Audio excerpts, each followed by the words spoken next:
Colts. Mitch Trubisky last night finishes the game with just a simple 1 touchdown, 1 interception, had a 74.7 passer rating, and threw for 190 yards. But if you watch the game, if you sat through that and toughed it out, congratulations. Probably should have thrown 3. Is 3 the right number? 3 interceptions. Had one called back for pass interference. Had another that was clear as day, should have been an interception. Guy was just, I don't know what happened on the field. Had another one late in the game that, he had 3 or 4, but the one at the end of the game where he throws it up to Pat Freiermuth as he's trying to escape the pocket. There's 3 guys around Pat and it just goes over their head. Probably should have been 4. So maybe Mitch should have 3, 4 interceptions. Timing was terrible. There were a lot of bad things after the game. He just everything was his fault. He just said it was the first time all season that I think somebody sat at a podium or did an interview and with the Pittsburgh Steelers and sat there and said, "This is all on me." It was the first time I thought anybody had accountability. Mitch sat there and was just like, you could have been like, "Mitch, dude, why is it so cold outside?" And he'd be like, "It's I should have played better. I'm sorry for that. I'm sorry that you have to wear a jacket. It's on me." The big question moving forward, is it Mason Rudolph time? Is it time to sit Mitch down and end the Trubisky experiment for the Pittsburgh Steelers? Well, I disagree a little bit with I don't think Mitch was as bad, I think, last night as you kind of laid out. But okay. I understand. I think he's certainly not anything special. He wasn't a game changer. He wasn't even a game manager, I felt like. And, he was kind of backed into a corner as well. Going down 21-0 or 21-3, whatever, right away. Yeah. I still think he's kind of, if you're interested in winning these last 4 games, I don't really think Mason Rudolph does anything different for you. I don't think he's going to help you. I don't think he's going to make you any better in that sense. I don't think he's going to give you anything different from the quarterback spot. And I kind of don't really. Yeah, no, I don't like what in Mason Rudolph's past makes you think that this guy's capable of leading this team that is so clearly flawed and broken. Maybe I shouldn't call them broken at this point, but they look broken right now. Mason Rudolph is supposed to be the squeaky wheel that need the grease. That's all we needed to do to turn this around. That. I don't think that Mason Rudolph wins games. I just think that Mitch. So what's Mitch the point is going to lose you games. I think Mitch contributed significantly in the loss last night. Yeah. Well, yeah. It was a complete team collapse. He bears a bunch of responsibility for that. But I think the only reason you would sub him out and put Mason Rudolph in is if you think Mason Rudolph can win you games, can give you anything better. And I don't believe that really at all. I don't think there's anything in Mason Rudolph's past that makes you think that he is a better option for this team at this point. And I think you're still trying to win. I don't know. To me, putting in Mason would be like waving a white flag. And I don't think that's the right message to send at all. No matter, understanding all that stuff that we just spent, a half hour talking about. Yeah. I don't think you can wave the white flag like that, which is what it would feel like to me. All right. I disagree, but let it on me. Why do you? I see where you're coming from. So my thought is Mitch loses you games, and I don't think Mason wins you games, but I don't think Mason loses you games. And I think honestly, I just think that we don't know what to expect from Mason Rudolph at this point. It's been 2 years since he's touched the field, really 3 years since he's touched the field for a significant game. He played a week 18 against the Browns that didn't even count because the Steelers were already locked into the playoffs.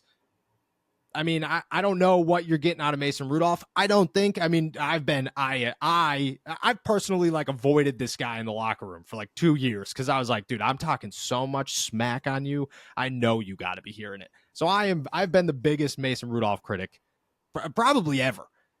I think that Mitch, it's honestly less to do with Mason and more to do with if the option was Trace McSorley or Mitch Trubisky, I still think I'm saying you got to give Trace a shot and just see what you got. Turkey may be great on sandwiches, but there's a better way to break your bad habits. We're not talking about some weird mind voodoo from your crazy neighbor, shouting up to the stars and yelling, "Help!" We're talking about our sponsor, Fume, and they look at the problem in a different way. Not everything in a bad habit is wrong. So instead of drastic, uncomfortable change, why not just remove the bad from your habit? Fume is an innovative, award-winning flavored air device that does just that.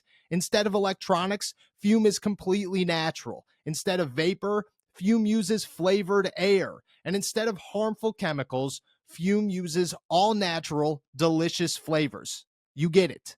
Instead of bad, Fume is good. That's a habit you're free to enjoy and makes replacing your bad habit easy. It fills the void in a natural, guilt-free way.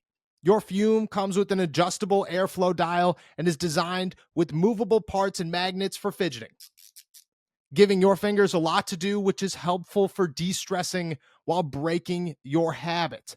I got this thing, and the first thing I noticed was how sharp it looks. This is probably the sharpest looking device I own. And then immediately I start fidgeting with it and realize how awesome that aspect of it is. And then when it comes to the taste, I mean, you can't beat the cool, crisp mint flavor. It's easily my favorite, and I haven't put this thing down since I discovered it. Stopping is something we all put off because it's hard, but switching to Fume is easy, enjoyable, and even fun. Fume has served over 150,000 customers and has thousands of success stories, and there's no reason that can't be you. Join Fume in accelerating humanity's breakup with destructive habits by picking up the Journey Pack today. Head to tryfume.com/allsteelerstalk or scan the QR code and use code allsteelerstalk to get 10% off when you get the Journey Pack today.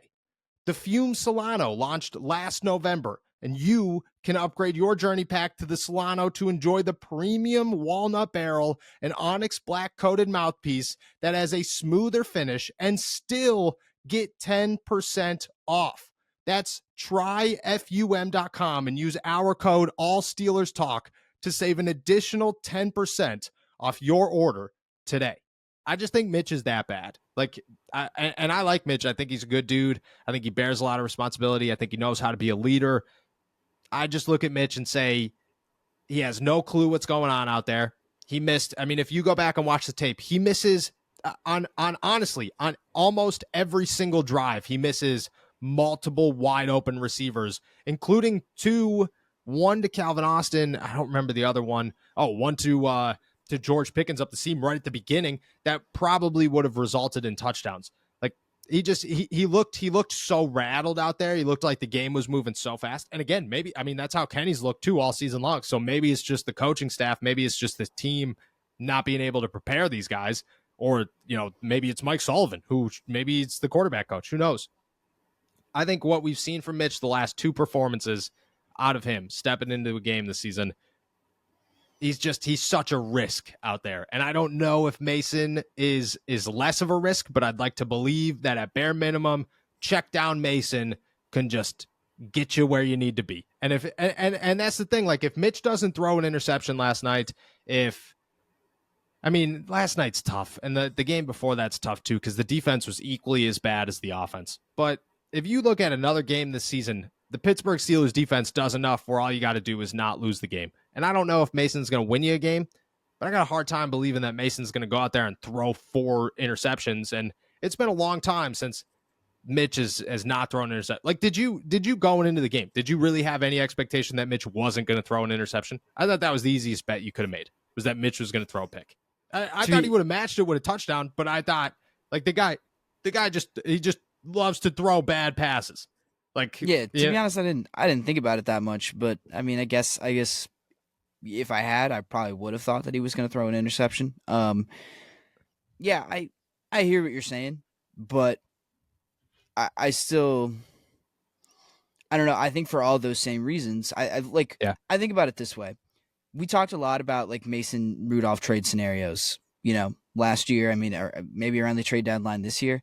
When you talk about, like, I don't think Mason's going to lose you games, like, was there no other team in the end? Like, it's not like anyone has been starving for it. It's not like the quarterback situation. No. It's not like the quarterback situation has been a picture of health in the NFL this year. I think a lot of other NFL teams were looking for the exact same thing, someone who wouldn't lose you games. Mason Rudolph clearly wasn't one of those guys who they thought wasn't going to lose them games. And so, like, I just think if 31 other NFL teams didn't want him, why should the Steelers? Like, this is which is a little harsh, but like Can you that's make the same argument with Mitch? Nobody called about Mitch. well, Not that we know well, of. That yeah, we but know that's of. like I think that's a different situation though. Like, having to pay Mason or Mitch's salary on a rental versus like for a backup versus Mason's, who I mean, if they don't give you anything different between the two of them, then No, I like agree. you're gonna take Mason, you're gonna take the cheaper option. But like I don't know, Mitch. I think at least like gives you a chance to have. I think Mitch, for the same reason that he's a little reckless, like that's. I think that also like. I think this team like honestly needs that a little bit. Like needs a little bit of a spark. Needs someone who's like not unwilling to make play. Like especially at this point in the season. Like if this Yeah. was, if we were talking about this, after the Jacksonville loss or something like that, I think I'd be singing a different tune because then you're still like in real solid playoff position. I don't kind of see the Steelers just being in like real solid playoff position right now anymore. Mm-hmm. And I think you could live with a more conservative option, but I don't think playing conservative does you any good at this point in the year.